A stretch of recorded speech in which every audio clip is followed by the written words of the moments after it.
On the 23rd of September 2025, the Department of Justice, Home Affairs and Migration updated their Accommodation and Housing Strategy for Economic Migrants and confirmed the following. 1.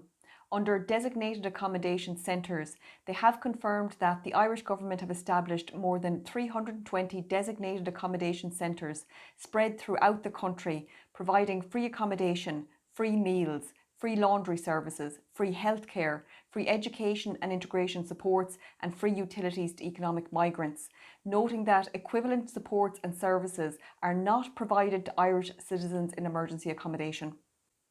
2. Under accommodation recognition payment, they have confirmed that the Irish Government are continuing to offer homeowners or tenants what is called an accommodation recognition payment, which is a tax-free payment of €600 per month to anyone willing to host a Ukrainian migrant in their home or vacant property, noting that no equivalent payment for housing homeless Irish citizens exists.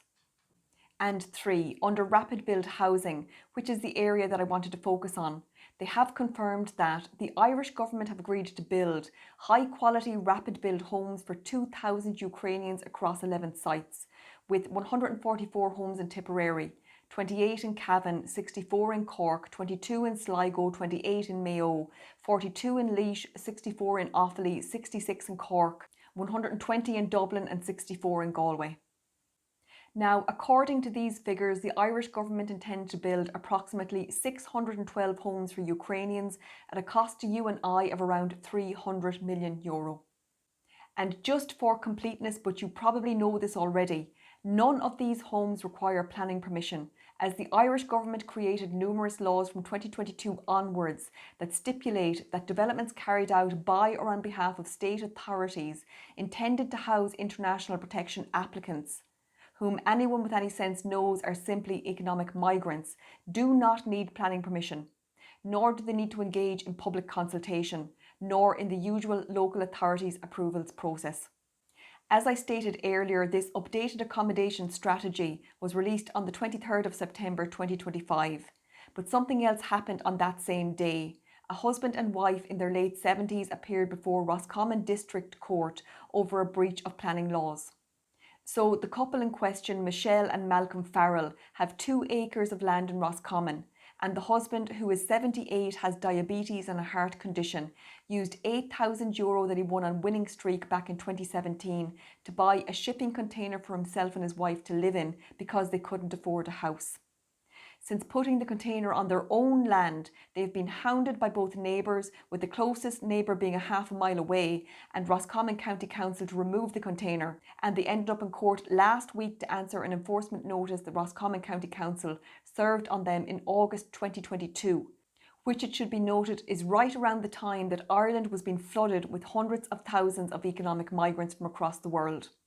This couple have effectively been living off the grid, using solar panels for electricity, water buckets for rainwater harvesting, a vegetable garden to grow their own food, and they also keep goats and chickens. So not even this climate-friendly, zero-emissions lifestyle was enough to save them from government discrimination. So on the 23rd of September, they were told by the courts that they have 6 months to make alternative arrangements or end up being fined €400 each per day, or even being imprisoned. The point is that on the same date that the Irish Government confirmed that they intend to build hundreds of high-quality rapid build homes for economic migrants without planning permission, using money that Michelle and Malcolm Farrell have paid in taxes, this very same couple in their 70s were before the courts for a breach of the very planning laws that do not apply to these economic migrants. In summary, the Irish Government are providing accommodation centres with free everything that can only be accessed by migrants.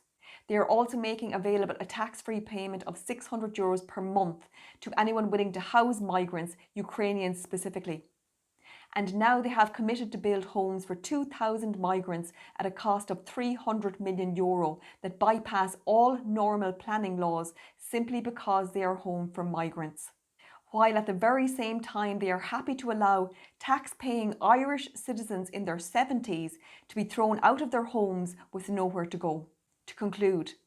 for years I've been highlighting blatant discrimination voted on by Irish politicians, supported by the so-called tolerant left, and thereafter baked into our legal system. And every time I think to myself, this new example of mistreatment or persecution will be the catalyst for change. I pray it does not take you seeing your own mother or father, or even your own children, being bled dry for a repulsive government agenda for you to finally say enough is enough.